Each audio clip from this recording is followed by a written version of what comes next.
아이들의 놀이 가운데 퍼즐 맞추기가 있습니다. 어떤 그림이나 모양을 조각을 내어서 그것을 하나하나 맞춰가는 것이지요.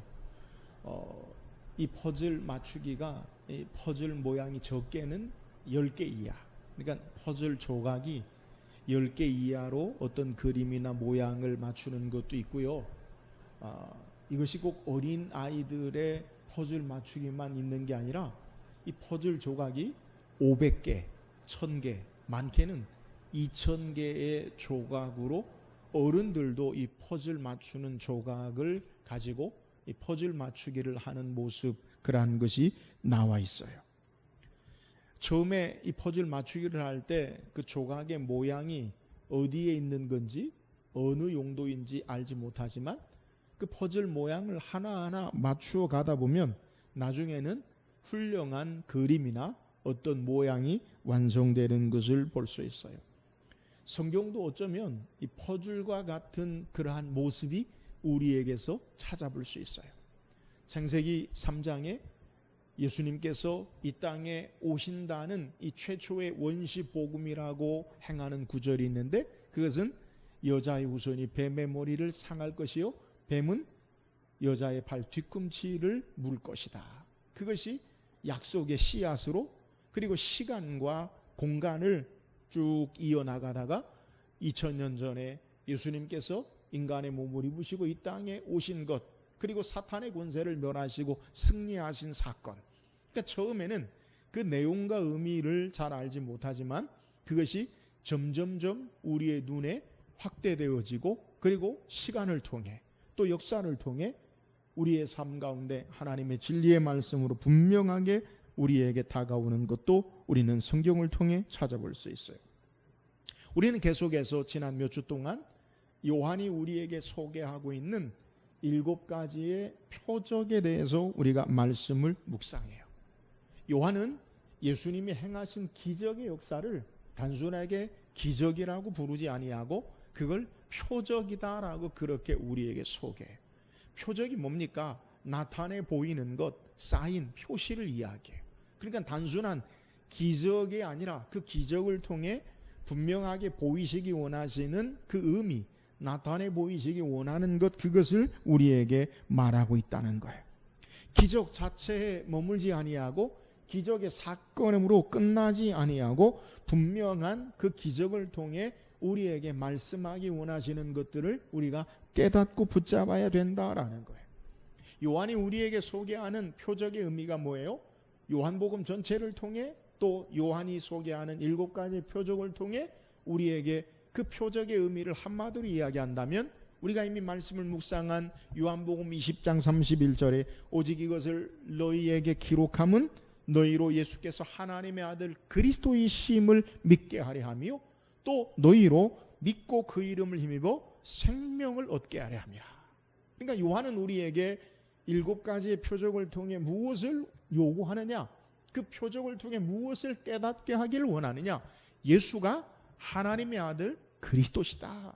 이것을 믿고 또 그 예수를 믿어 우리에게 참된 생명을 얻게 하기 위함이다라는 것을 우리에게 소개해요. 그래서 요한은 요한복음 1장에서부터 예수님을 우리에게 소개할 때 다른 공관복음, 물론 마가복음도 예수님의 어린 시절을 우리에게 이야기하고 있지 않지만 마태복음과 누가복음과 다르게 예수님의 어린 시절을 처음부터 기록하지 않아요. 요한은 요한복음 1장에서 뭐라고 이야기합니까? 예수님을 소개할 때에 태초에 말씀이 계시니라, 이 말씀이 하나님과 함께 계셨으니 이 말씀은 곧 하나님이십니다. 요한은 예수님에 대해서 예수님이 어떤 분이신가라고 복음서 요한복음 1장 첫 번째 예수님을 뭐라고 소개하냐면 태초에 말씀이 계셨다. 그리고 이 말씀이 하나님과 함께 계시는데 말씀이 곧 하나님이시다. 이 말씀이 하나님이신 이 말씀으로 모든 세상을 창조하시고 1장 14절에 말씀이 육신이 되어 우리 가운데 거하시며 우리가 그의 영광을 보니 아버지의 독생자의 영광이 은혜와 진리가 충만하더라. 말씀의 창조주 하나님께서 인간의 몸을 입고 이 땅에 오신 분이 바로 예수님이라는 거예요. 그러므로 요한은 처음부터 예수님이 어떤 분이신가? 인간의 몸을 입고 우리 가운데 거하시는 하나님이시다, 이 사실을 우리에게 소개해요. 요한이 우리에게 소개하는 7가지 표적 가운데 오늘 우리가 말씀을 묵상할 내용은 무리를 거르신 기적, 표적의 사건을 성경이 소개해요. 왜 요한이 여러 예수님의 기적 가운데 7가지를 선별해서 오늘 특별히 5번째 무리를 거르신 표적의 사건을 우리에게 소개하고 있느냐? 그 이유도 역시 바로 예수님이 누구시냐? 예수님 바로 하나님이시다라는 사실을 우리에게 증거하는 거예요.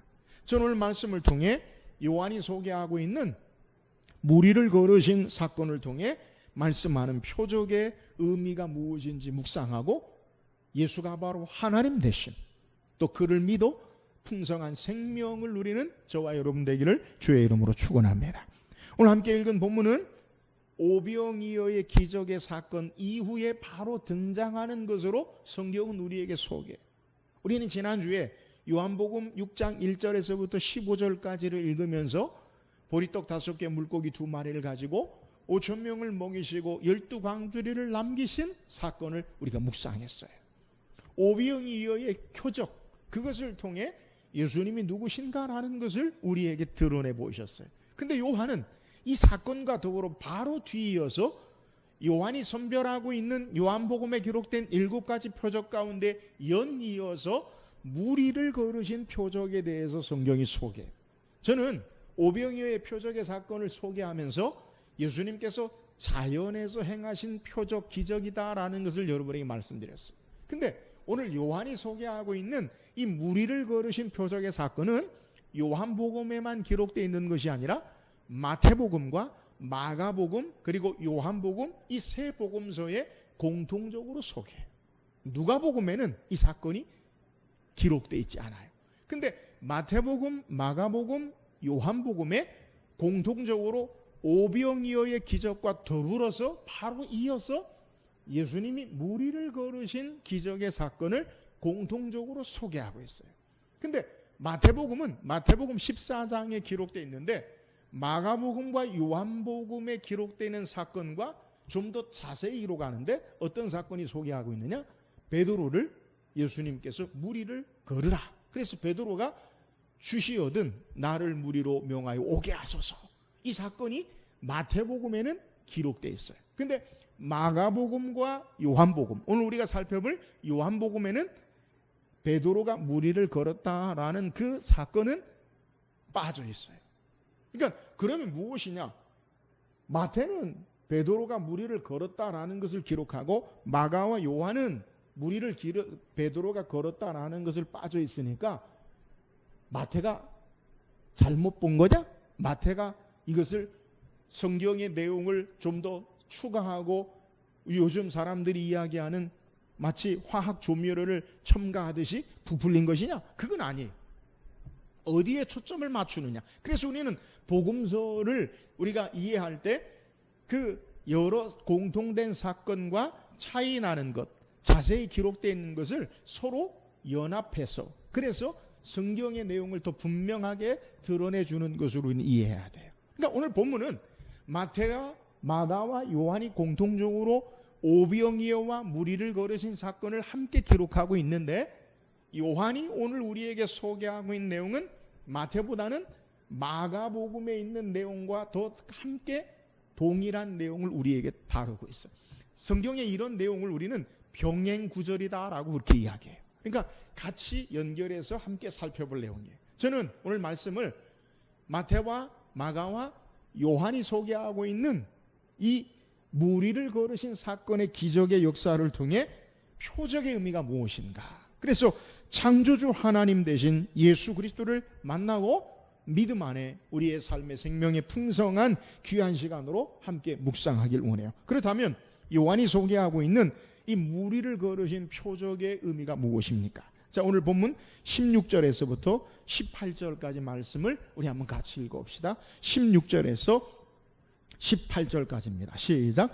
저물매 제자들이 바다에 내려가서 배를 타고 바다를 건너 가버나움으로 가는데 이미 어두웠고 예수는 아직 그들에게 오시지 아니하셨더니 큰 바람이 불어 파도가 일어나더라.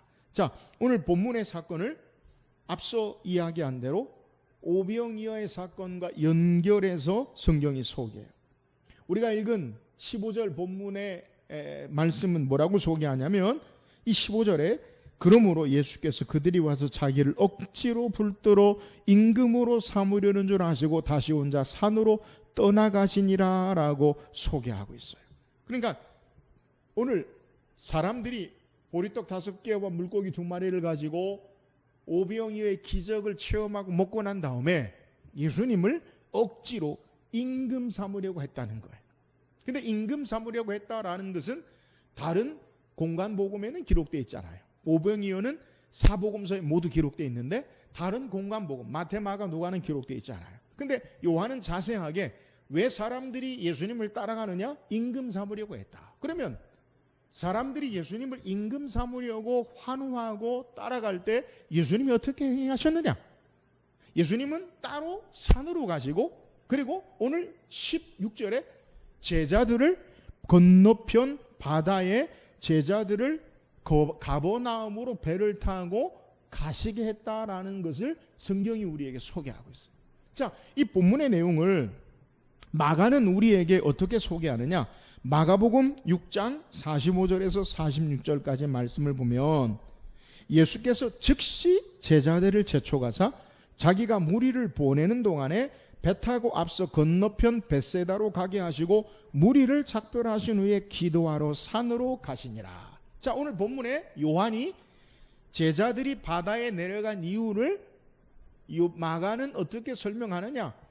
요한복음과 마가복음을 같이 병행해서 함께 이 말씀을 해석하면 요한은 사람들이 예수님을 임금 삼으려고 했다. 오병이어의 기적의 사건 이후에 임금 삼으려고 억지로 붙잡으려고 했다. 그때 예수님이 어떻게 행하셨느냐? 오늘 요한복음에는 제자들이 바다에 내려갔다라는 것에 단순하게 기록됐지만 마가는 뭐라고 소개해요? 예수님이 제자들을 재촉하셔서 건너편 벳세다. 벳세다와 가버나움은 같은 지명, 같은 지역이에요. 그러니까 건너편으로 예수님이 빨리 제자들을 가라고 예수님이 재촉하시고 그리고 보낸 다음에 예수님은 함께 가지 아니하시고 산으로 기도하러 가신 것을 우리에게 소개하고 있는 내용이에요. 여러분, 많은 사람들이 예수님의 기적의 사건을 맛보고 환호하고 그리고 환영하고 예수님을 임금 삼으려고 한다라는 것을 우리에게 소개해요. 그런데 이러한 예수님을 향한 많은 사람들의 지지, 환호, 환영에 예수님 어떻게 행동하시느냐?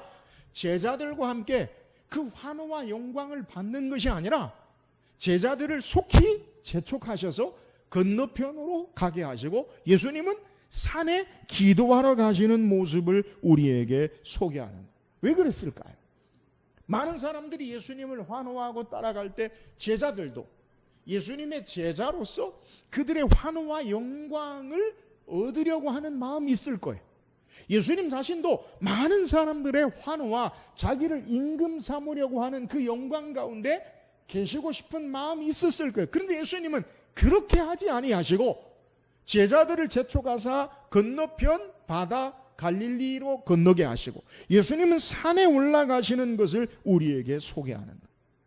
세상이 헛된 영광과 명예를 뒤로하게 하시고 제자들을 보내시고 예수님은 기도하러 가시는 것을 우리에게 소개하는 거예요.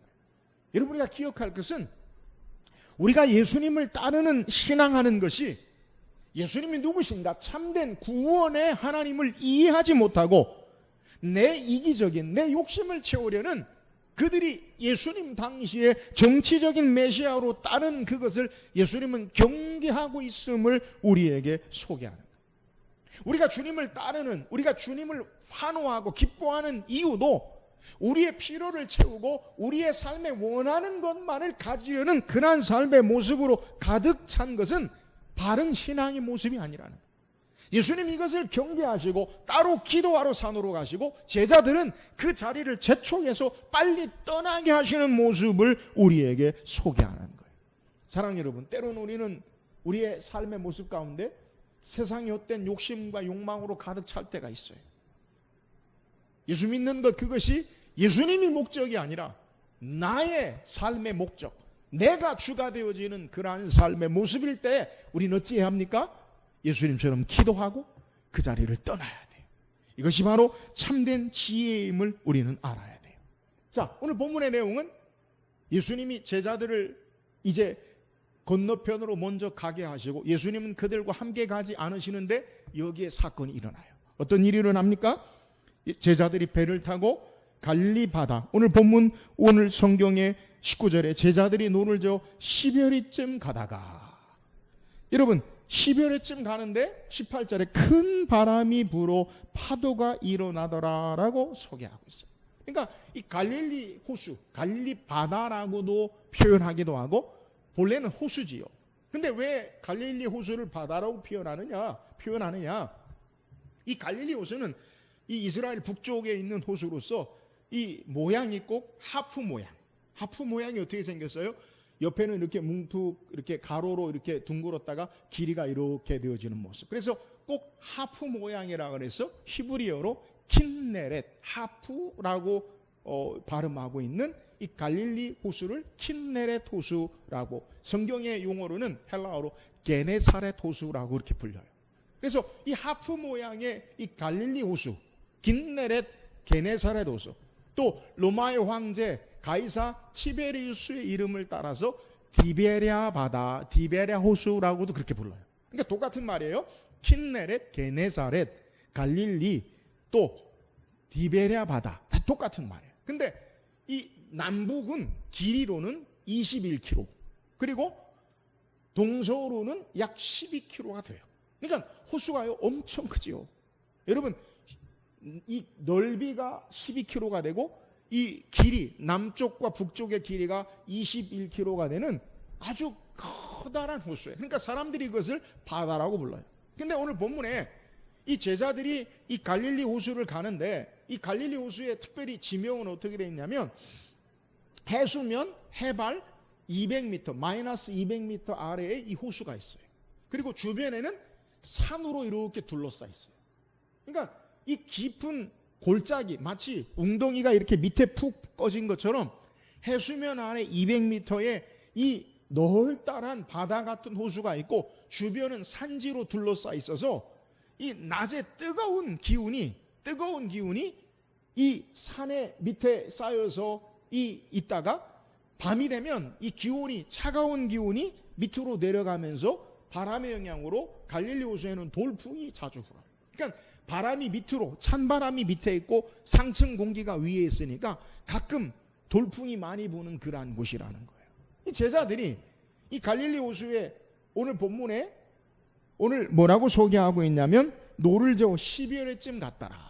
이 영어 성경에 보면 이 4마일이라고 소개하고 있어요. 그러니까 헬라어 성경에도 우리에게 소개하고 있는 헬라어 성경에도 약 한 4.4마일 정도로 그렇게 소개하는데 이 4마일이면은 한 6km 정도 돼요. 그러니까 넓이가 12km 정도 되는데 6km라고 하면 딱 갈릴리 호수의 중간에 위치하는 거예요. 그러니까 이 폭을 건너가는데 중간쯤에 위치하는데 노를 저어 가다가 어떤 일을 만나느냐? 큰 바람과 파도를 만난다라고 성경이 소개해요.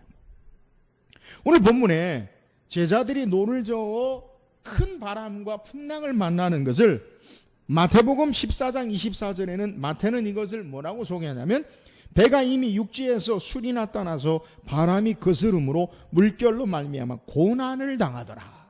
자, 제자들이 만난 상황이 오늘 요한은 큰 바람과 물결이 일어난다. 그러니까 큰 바람과 물결로 폭풍처럼 일어나는 것을 마태는 제자들이 고난을 당한다. 그러니까 오늘 큰 바람과 물결로 고난을 당하고 어려움을 당하는 모습을 소개하는 거예요. 우리가 아는 대로 예수님의 제자들은 이 갈릴리 어부 출신이 많아요. 근데 그들 힘으로도 통제할 수 없는, 여러분 우리가 오늘날 태풍이 우리나라에 연이어서 세 개가 오는데 여러분 그 태풍을 어떻게 제어할 수 있겠어요? 자연을 어떻게, 지금도 21세기도 제어할 수 없어요. 근데 예수님 당시에도 큰 바람과 폭풍을요 제자들 스스로 힘으로 어떻게 할 수 없어요. 그러니까 중간에 오늘 성경에 어떻게 할 줄 모르는, 앞으로 나가지도 못하고 뒤로 물러서지도 못하는 그 갈릴리 호수 중간의 어려운 상황을 우리에게 소개하고 있는 내용이에요.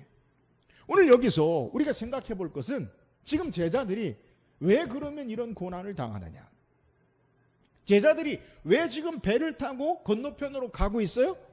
예수님이 그들을 제쳐가서 건너편으로 가게 하셔서 예수님 말씀을 따라가다가 큰 바람과 물결로 고난을 당하는 모습을 우리가 생각해 볼 수 있다는 거예요. 여러분, 우리는 생각할 때 예수님 말씀을 따라 살면 흔히 신앙생활 잘하면 순풍에 돛단 듯 우리 인생의 삶에 마치 아무 막힘이 없는 고속도로를 쭉 뚫린 고속도로를 가는 것처럼 그렇게 생각할 수 있다는 거예요. 그런데 오늘 성경에 오늘 예수님의 말씀을 따라갔는데 제자들이 뭐를 만나느냐? 큰 바람과 파도를 만나고 고난을 당하는 모습을 우리에게 소개하고 있는 내용이에요. 예수님 말씀 따라가다가도요, 신앙생활 우리가 잘한다 하더라도요, 우리 인생에 광풍을 만나고 폭풍을 만나고 큰 파도를 만날 수 있다라는 것을 우리는 기억해야 돼요. 여러분, 우리가 신앙생활 하면서 우리에게 언제든지 광풍이 일어나고 바람과 파도가 일어나는 것, 그것이 이상한 것이 아니다라는 것을 우리에게 소개하는 것. 중요한 건 말씀 따라 살아도 바람과 파도와 풍랑을 만나요. 그럼에도 불구하고 말씀 따라 사는 자에게 주님이 그들을 만나주시고 주님이 그 폭풍을 이기며 사는 자가 되게 하신다라는 사실을 오늘 우리에게 요한이 소개하고 있는 거예요. 오늘 우리는 우리의 인생의 폭풍을 만나는 것을 잘 바르게 해석할 줄 알아야 돼. 우리가 섣불리 판단하는 것, 어려움이나 고난이 올 때 우리는 흔히 죄가 있어서 무엇을 잘못해서 이렇게 되어질까? 물론 우리가 잘못했다면 하나님 앞에 바르게 회개해야 돼. 그러나 꼭 우리의 삶의 고난과 폭풍이 죄로 말미암아 있는 것이 아님을 우리는 알아야 돼요. 여러분, 우리는 신앙생활 잘해도요, 고난이 올 수 있어요. 병에 걸릴 수 있어요. 폭풍이 우리에게 일어날 수 있어요. 그런데 병에 걸리든 폭풍이 일어나든 고난을 당하든 그 삶의 환경이 중요한 게 아니라 거기에 주님이 계시느냐, 주님과 함께 하느냐, 여러분, 이것이 중요하다라는 사실을 오늘 예수님께서 이 제자들의 폭풍 가운데 그 무리를 걸으신 기적의 사건을 통해 말씀하기 원하시는 의미다라는 것을 우리는 깨달아야 돼요. 여러분, 아무리 잘 돼도요, 아무리 잘 살아도요, 아무리 모든 것이 잘 돼도요, 그것에 주님 계시지 않으면 여러분 의미 없어요. 그러나 어려움과 고난의 순간에도 주님 계시면 주께서 우리를 승리케 하시고 폭풍이 없게 하시는 게 아니라 폭풍 가운데도 폭풍을 헤치고 승리하게 하시는 줄 믿으시기를 주의 이름으로 축원합니다. 고난이 와도 폭풍이 와도 주님의 뜻을 깨닫고 주님이 계시다면 은혜가 돼요. 그러나 아무리 잘 되어도 우리의 삶에 주님 계시지 않으면 여러분은 축복이 아니에요. 사랑하는 여러분, 오늘 우리의 주어진 환경과 상황, 조건이 아니라 주님이 그곳에 계시는가, 주님 모시고 신앙하는가, 그렇다면 넉넉하게 이기고 폭풍이 없는 게 아니라 폭풍이 있어도 폭풍을 이기고 승리케 하시는 주님 되심을 믿고 신앙하는 저와 여러분 되기를 주의 이름으로 축원합니다. 또 오늘 본문을 통해 우리에게 말씀하는 의미가 뭐예요? 19절에서 20절 한번 읽읍시다. 19절 20절입니다. 시작. 제자들이 노를 저어 11회쯤 가다가 예수께서 바다 위로 걸어 배에 가까이 오심을 보고 두려워하거늘 이르시되 내니 두려워하지 말라 하신대. 요한은 우리에게 예수님의 모습을 갈릴리 바다, 바람과 물결로 고난을, 폭풍이 일어나는 그 고난당하는 그들에게 예수님께서 그 물결 위를 걸어오시는 것을 성경이 우리에게 소개해요. 예수님께서 이 고난당하는 제자들에게 어떻게 오시게 되었어요? 저는 오늘 성경을 처음 소개할 때 마가복음과 마태복음, 요한복음이 함께 이 사건이 기록되어 있다고 했어요. 근데 오늘 성경에는 예수님이 이 고난을 당하는 큰 바람과 물결로 갈릴리 호수 중간에 있는 제자들에게 왜 가셨는지에 대해서 오늘 요한은 자세하게 설명하고 있지 않지만 마가는 우리에게 왜 고난당하는 그들에게 예수님이 가셨는가라는 것을 자세하게 소개해요. 여러분, 성경을 읽으면 마가복음 6장 48절에 성경 이 장면을 이렇게 소개해요. 바람이 거스름으로 제자들이 힘겹게 노 젓는 것을 보시고 밤 사경쯤에 바다 위로 걸어서 그들에게 오사 지나가려고 하시매. 자, 바람과 물결로 고난당하는 제자들에게 예수님이 왜 걸어오셨어요? 오늘 요한은 우리에게 그것을 자세히 소개하고 있지 않지만 마가는 뭐라고 소개하냐면 바람이 거스름으로 제자들이 힘겹게 노 젓는 것을 보시고 라고 소개하고 있어요. 그러니까 지금 예수님은 자기를 임금 삼으려고 하는 사람들을 피하여 제자들을 제쳐가서 먼저 갈릴리 호수 전역에 건너게 하시고 예수님은 따로 산에 가셨어요. 왜 산에 가셨어요? 마가는 산에 기도하러 가셨다라고 소개해요. 그럼 예수님 산에 가셨는데 밤 사경쯤이라고 소개해요. 로마인들은 밤을 오후 6시, 저녁 6시부터 새벽 6시까지를 4등분해요. 그러니까 12시간을 4등분한다는 거예요. 그러니까 3시간씩. 그러니까 6시부터 9시가 1경. 그러면 4경이면 마지막 새벽 3시에서 6시까지. 그러니까 해가 뜨기 전에, 동트기 전에 가장 깊은 어두움의 시간을 소개해요.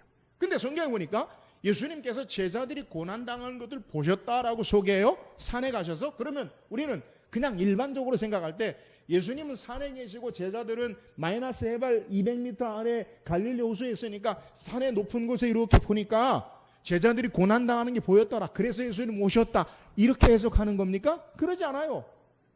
어두움의 깊은 밤에 도무지 볼 수 없는 그러한 상황이에요. 여러분 캄캄한 밤에 무엇이 어디인지 전후좌우가 분간하지 못하잖아요. 근데 성경에 제자들에게 예수님이 고난당하는 제자들에게 오신 것을 뭐라고 소개하냐면 예수께서 보셨다는 거예요. 보셨다는 거예요. 마태복음도 동일하게 예수님께서 제자들이 고난당하는 것을 보시고 그들에게 오신 것을 성경이 우리에게 소개하는 거예요. 사랑하는 여러분, 오늘 우리가 믿고 의지하는 예수님이 어떤 분이십니까? 시간과 공간을 초월하셔서 모든 것을 아시고 모든 것을 행하시고 보시는 하나님 되심을 오늘 요한은 우리에게 소개하고 있는 거예요. 여러분 예수님은 우리가 어디에 있든지 무슨 일을 당하든지 우리의 삶을 살피시고 보시고 아시는 주님 되심을 믿으시기를 주의 이름으로 축원합니다. 나의 기도를 우리가 어디에서나 기도해도 주님은 그 기도를 들으시고, 저는 기도할 때 생각할 때 제가 고등학교 1학년 겨울방학 고2 되기 전에 처음 기도하면서 예수님이 살아계신 하나님이시다라는 삶의 체험을 할 때 제가 전도사님을 따라 산기도하면서 기도하는데 가장 큰 목소리로 기도했어요. 왜 그랬느냐? 내 기도 들어달라고. 다른 사람보다 내가 목소리를 더 높여서 기도하면 주님이 들으실 것 같아요. 그래서 막 소리 질렀어요. 근데 여러분 한번 생각해 보세요. 내가 아무리 소리 질러도요, 내 기도만 듣는 게 아니라 마음의 중심에 작은 소리로 기도해도 우리 주님은 들으셔요. 할렐루야. 여러분, 우리 예수님은 어디에서든지 어떤 곳에든지 어떤 상황에서든지 우리의 삶을 아시고 보시는 하나님 되심을 믿으시기를 주의 이름으로 축원합니다. 우리의 삶의 어떤 상황에서도 나만 내 기도를 들으시면 다른 사람의 기도를 못 들으시는 분이 아니에요. 내 기도도 듣고 지구상의 60억 70억 모든 사람이 기도해도 주님은 다 들으시는 전능하신, 보시고 하시는 전능하신 하나님 되심을 믿으시기를 주의 이름으로 축원합니다. 오늘 예수님께서 제자들의 아픔을 아세요. 수고를 아세요. 고통을 아세요. 그리고 살피시는 예수님, 그분이 바로 하나님이심을 우리에게 증거하고 제자들에게 찾아오시고 보시는 하나님 되심을 우리에게 증거하는 거예요. 사랑하는 여러분, 우리가 어떤 삶의 초소, 우리가 이제 온라인으로 예배해서 우리의 삶의 가정에서 예배해요. 여러분 그 예배도 주님이 받으시고 여러분의 삶의 중심에서 행하시는 모든 것들을 주께서 아시고 보시고 함께하는 줄 믿으시기를, 전능하신 하나님 되심을 믿으시기를 주의 이름으로 축원합니다. 또한 예수님 오늘 본문에 물결 위로 걸어오심을 소개해요. 예수님 어떤 분이시냐? 물 위를 걸어오시는 분이라는 거예요. 앞에 소개한 대로 복음서 마태와 마가와 요한은 무리를 걸으시는 이 기적의 사건을 소개해요. 근데 요한은 우리에게 이것을 표적이라고 소개해요. 예수님이 단순히 무리를 걸으시는 일회성, 마술사가 마술하듯이 쇼를 보여주는 그런 것이 아니라 표적이다, 의미가 있다는 거예요. 그러면 왜 예수님이 무리를 걸으셨나요? 여러분, 예수님이 무리를 걸으셨다라는 의미가 뭐예요? 본문에 예수님 무리를 걸으셨다는 단어는 헬라어로 페리파테오라는 말인데, 이 말은 마치 산책하듯이. 여러분, 산책을 무겁게 합니까? 가볍게 합니까? 가볍게 하죠. 바다와 바람과 물결로 풍랑이는 그 험준한, 그 어려운 그것을 예수님은 어떻게 걸어오셨느냐? 마치 산책하듯이 자연스럽게 아무런 불편함이 없이. 풍랑이 일고요, 파도가 높이 치는데 여러분, 그게 자연스럽습니까? 우리가 생각할 땐 그건 어려운 일이에요. 근데 예수님은 그 바람과 물결이는 그것을 예수님은 마치 우리가 가볍게 산책하듯이 그렇게 걸어오셨음을 우리에게 소개해요. 풍랑과 바다 위를 아주 편안하게 걸어오시는 주님 되심을 우리에게 증거하는 거예요. 이유가 뭡니까? 시편 77편 16절에 보니까 하나님이요, 물들이 주를 보았나이다. 물들이 주를 보고 두려워하며 기품도 진동하였고 라고 말씀하고, 시편 77편 19절에는 주의 길이 바다에 있었고 주의 고든 길이 큰 물에 있었으나 주의 발자취를 알 수 없었나이다. 예수님이 어떤 분이냐? 하나님이 어떤 분이냐? 창조주 하나님. 그래서 물들도 창조주 하나님을 본다는 거예요. 그리고 물들도 주님이 창조주 되심을 알고 길을 낸다는 거예요. 여러분, 예수님이 물결과 바다 위를 걸어오셨다라는 의미가 바로 이 의미예요.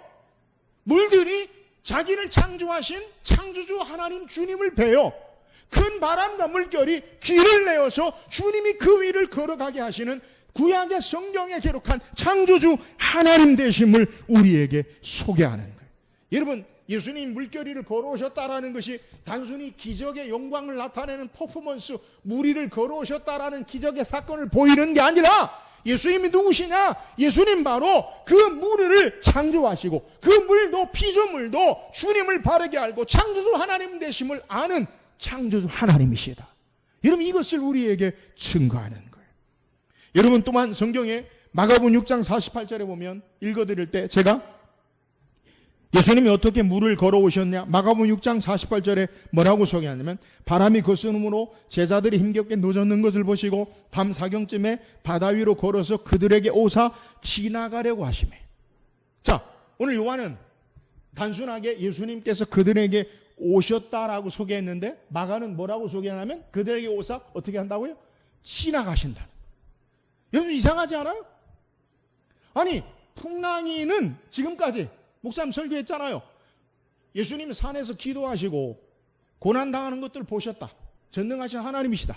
그래서 제자들에게 찾아왔다. 그럼 찾아왔으면 제자들에게 오셔야지. 왜 성경에 제자들에게 지나가려고 하셨냐? 왜 그렇게 기록하고 있냐는 거. 좀 이상하지 않아요? 앞뒤가 맞지 않아요?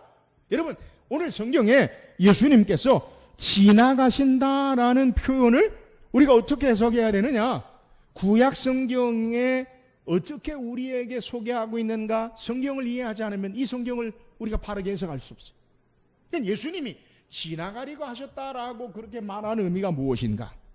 출애굽기 33장 18절 19절에 보니까 모세가 이르되 원하건대 주의 영광을 내게 보이소서. 여호와께서 이르시되 내가 내 모든 선한 것을 내 앞으로 지나가게 하고 여호와 이름을 내 앞에 선포하리라. 나는 은혜 베풀 자에게 은혜를 베풀고 긍휼을 베풀 자에게 긍휼을 베푸느니라. 여러분, 모세에게 하나님이 나타나셨을 때 어떻게 하나님이 나타나셨느냐? 뭐라고 소개하느냐? 여호와께서 이르시되 내가 내 모든 선한 것을 내 앞으로 지나가게 하고, 또 성경에 열왕기상 19장 11절에 보면 엘리야에게 하나님이 나타나시는데, 여호와께 이르시되 너는 나가서 여호와 앞에서 산에 서라 하시더니 여호와께서 지나가시는데 여호와 앞에 크고 강한 바람이 산을 가르고 바위를 부수나 바람 가운데 여호와께서 계시지 아니하며 바람 위에 지진이 있으나 지진 가운데도 여호와께서 계시지 아니하며. 여러분, 구약에 모세가 하나님을 배울 때 하나님 뭐라 말씀하시냐면 내가 내 모든 것을 내 앞에 지나가게 한다. 엘리야에게 하나님이 나타날 때 뭐라고 말씀하시느냐? 엘리야에게 뭐라 말씀하냐면 여호와께서 이르시되 너는 나가서 여호와 앞에 산에 서라 하시더니 여호와께서 지나가시는데 라고 소개하고 있어요. 여러분 오늘 성경에도 마가는 예수님께서 물결이를 바다 위를 걸어오사 지나가려고 하시매라고 소개한 의미가 뭐예요? 성경에 나타났던 창조주 하나님, 모세에게 보이셨던 하나님, 엘리야에게 나타나신 그 하나님이, 창조주 하나님이 오늘 제자들에게도 동일한 하나님으로 자연 가운데 나타나신 그 하나님으로 우리에게 소개하고 있다. 오늘 예수님이 누구신가? 요한은, 성경은 우리에게 소개하고 있는 예수님 누구시냐? 바로 구약의 하나님의 사람들에게 나타나셨던 그 하나님이 바로 지금 물결 위를 걸어오사 우리에게 나타나신 창조주 하나님 되신다. 이것을 우리에게 소개하는 거예요. 예수님이 누구세요? 우리의 모든 기도를 다 들으시고 하시고 우리의 삶을 아시는 전능하신 하나님이세요. 여러분 예수님이 누구세요? 물결 위를 자연을 창조하셔서 물들도 창조주를 바라보고 물들도 길을 내어 주님이 그 바람과 물결 위를 걸어오시게 하시는 창조주 하나님이세요. 여러분 예수님이 누구세요? 구약의 모세에게 엘리야에게 나타나셨던 그 하나님이 바로 지금 제자들에게 걸어오시고 물결 위로 나타나신 하나님이시다. 이것을 우리에게 요한은 소개하는 거예요. 뿐만 아니에요. 오늘 예수님께서 본문에 제자들에게 찾아오셔서 뭐라고 이야기합니까? 오늘 본문 20절에 보니까 이르시되 19절 보면 배에 가까이 오시면 물고 두려워하거늘 20절에 이르시되 내니 두려워하지 말라 하신대. 자, 그 예수님이 어떤 분이냐? 제자들이 고난당한 걸 보시고 아시는 주님, 물결 위를 걸어오신 창조주 하나님, 구약에 나타났던 모세에게 엘리야에게 나타났던 그 영광의 하나님이 제자들에게 오셔요. 그리고 뭐라 말씀하세요? 내니 두려워 말라. 오늘 본문에 내니라는 것은 나다. 여러분 나다라는 의미가 뭐냐? 출애굽기 3장 14절에 모세가 떨기난 물꽃 가운데 누가 나를 이스라엘 백성에게 보냈다 오리까? 하나님께서 나는 스스로 있는 자니라. 이 말은 나는 나다. 영어로 I am who I am. I am that I am. 이 말이 뭐냐? 헬라어로 나는 나다. 예수님 누구시냐? 바로 구약 성경에 여호와 하나님으로 나타났던 그분이 바로 오늘 제자들에게 무리를 걸어오셔서 나다라는 것은 내가 하나님이다라고 제자들에게 말씀하고 있는 내용이에요. 우리 예수님 어떤 분이시냐? 여러분 창조주 살아계신 하나님 되심을 믿으시기를 주의 이름으로 축원합니다. 그리고 뭐라 말씀하세요? 내니 두려워하지 말라. 지금 어떤 상황이에요? 바람과 파도로 말미암아 고난을 당하고 그리고 두려운 상황이에요. 무서운 상황이에요. 여러분 자연의 힘 앞에 두려워하지 않은 인생이 어디 있어요? 불가항력적으로 우리가 할 수 없는 그러한 일을 만날 때 우리는 두렵고 떨리게 돼요. 그런데 창조주 하나님 모든 것을 만드시고 역사하신 그분이 우리에게 오셔서 내니 두려워하지 말라. 제가 지난주에 Complete Jewish Bible, 완벽한 유대인의 성경이라는 이 기독교인 유대인이 쓴 성경을 제가 샀어요. 그러니까 성경을 유대인 입장에서 문화와 언어와 그 의미를 담아서 우리에게 소개하는 거예요. 거기에는 뭐라고 소개하냐면 오늘 성경에는 내니 두려워하지 말라고 하는데 그 영어 성경에 보면 멈춰라! 두려움의 상태를 나타! 이 말의 의미가 뭐냐? 여러분 창조주 하나님이 우리의 두려워하는 상태 가운데 오시면 두려움이 그치고 무서움이 그치고 우리의 삶의 모든 것이 두려움 가운데서 해방되어지고 승리할 수 있음을 믿으시기를 주의 이름으로 축원합니다. 주님이 우리에게 말씀하세요. 멈춰라! 뭐를요? 두려움의 상태를. 왜요? 나다. 내가 하나님이다. 우리가 무엇이 두려워합니까? 왜 두려워합니까? 주님 계시면, 주님 모시면, 주님이 계시면 여러분 두려워하지 않는 줄 믿으시기를 주의 이름으로 축원합니다. 빛이 있으면 어둠이 없어져요. 물러가요. 주님 계시면 두려움이 아니라 담대함으로 살 수 있음을 믿으시기를 주의 이름으로 축원합니다. 우리 인생이 어떤 바람과 풍랑으로 말미암아 우리의 삶을 두렵게 하는 일들이 있을 수 있어요. 여러분, 그러나 기억하세요. 그 모든 것도 우리의 삶을 아시고 창조하신 창조주 하나님, 그 예수님이 나와 함께 하셔서 두려워하지 말라, 내니 두려워 말라, 그쳐라, 스탑, 멈춰라, 두려움의 상태를 내가 너와 함께 한다. 할렐루야. 주님이 우리와 함께 하심으로 두려워하지 않을 수 있음을 우리에게 소개하는 거예요. 사랑하는 여러분, 오늘 우리가 믿고 있는 예수님, 무리를 걸어오셨다, 단순히 무리를 걸어오셨다는 의미가 아니에요. 그분은 우리의 삶을 아세요. 우리의 기도를 아세요. 아픔을 아세요. 그분은 창조주 하나님이요, 물들도 주님을 바라보고 길을 내요. 그분은 모세가 만났던 하나님, 엘리야가 만났던 창조주 하나님이 우리에게 오시는 분이시요, 그분이 우리에게 말씀하세요. 그 전능하신 하나님이 두려워하지 말라, 내니 두려워하지 말라.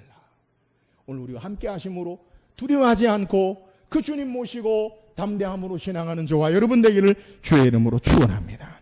또 오늘 말씀을 통해 우리에게 주신 은혜가 뭐예요? 오늘 21절 보세요. 21절입니다. 시작.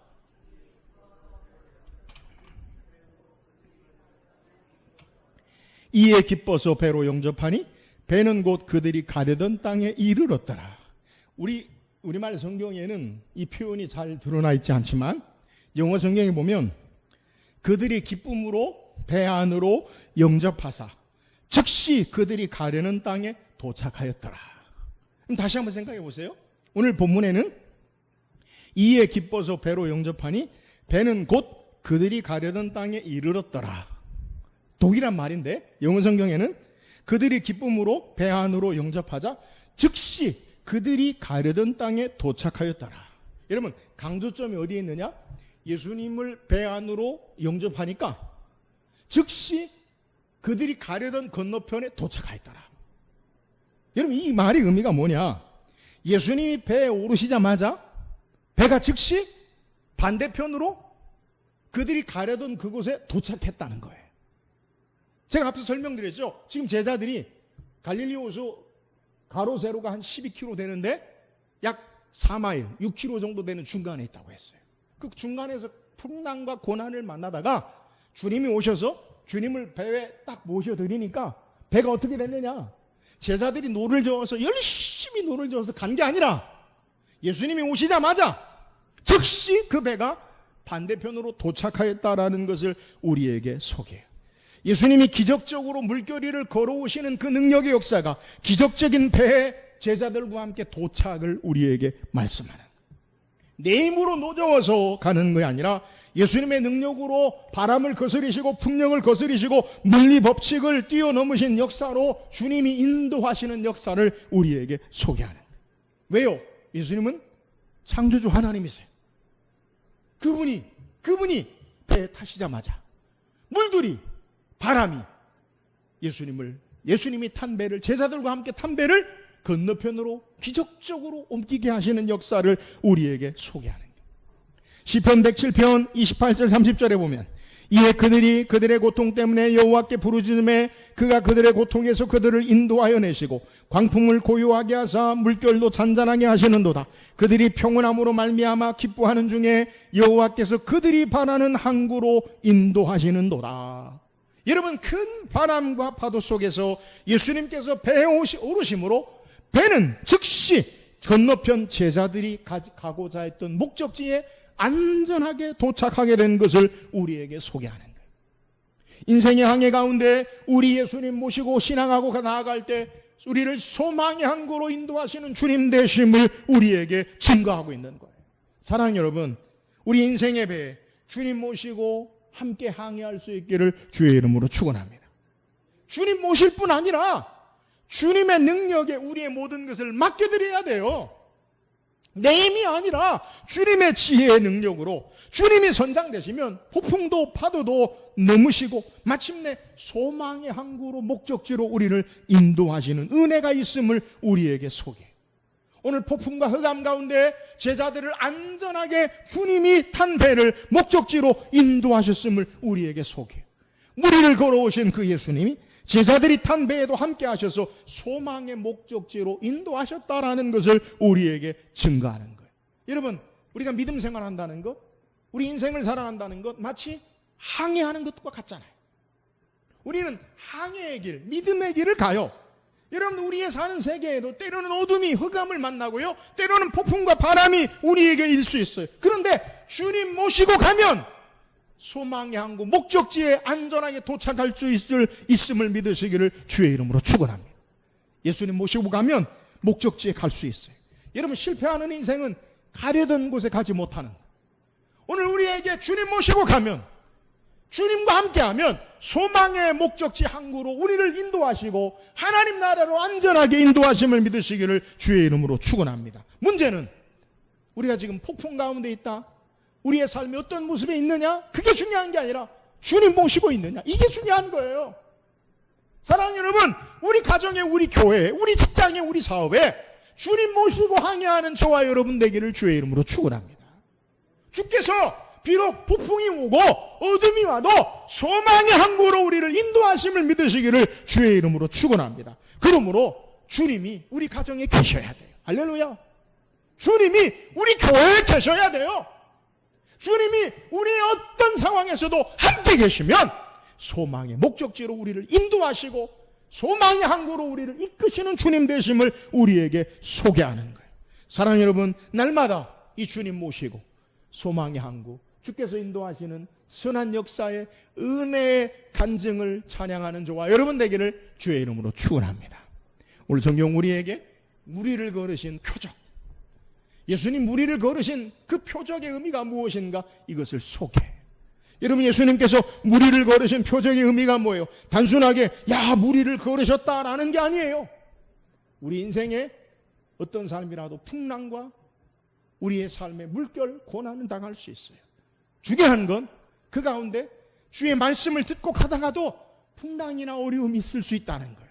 그러나 주님이 함께 하시면, 주님 모시면 그 풍랑을 이기고 승리하는 삶을 살아요. 사랑하는 여러분, 우리의 삶의 어떤 상황과 조건, 그것이 문제가 아니에요. 고난과 질병과 어려움과 삶의 여러 가지 폭풍이 문제가 아니라 주님 안에, 주님 모시고 신앙하는 저와 여러분 되기를 주의 이름으로 축원합니다. 오늘 무리는 걸으신 기적의 역사를 통해 우리에게 말씀하신 표적의 의미가 뭐예요? 예수님이 누구신가를 소개하잖아요. 우리의 모든 삶의 고난을 보시고 아셔요. 우리의 기도를 들으시고 아세요. 우리의 아픔을 들으시고 아세요. 주님이 보시고 아세요. 그분은 창조주 하나님이세요. 그분은 구약의 하나님의 사람들에 나타냈던 능력에 전능하신 하나님이에요. 그분이 우리에게 말씀해요. 멈추어라, 두려움을 나다. 주님과 함께하면 두려움을 이기고 승리하는 삶. 창조주 하나님이 우리의 모든 삶을, 어려움을 그치게 하시고 우리의 삶 가운데 참된 소망의 항구로 우리를 인도하시는 주님 되심을 우리에게 증거해요. 이 주님 모시고 믿음의 길, 인생의 삶의 길을 항해하고 예수 그리스도로 말미암아, 하나님으로 말미암아 어떠한 역경도 이기고 승리하며 나아가는 우리 모든 성도 되기를 주의 이름으로 축원합니다.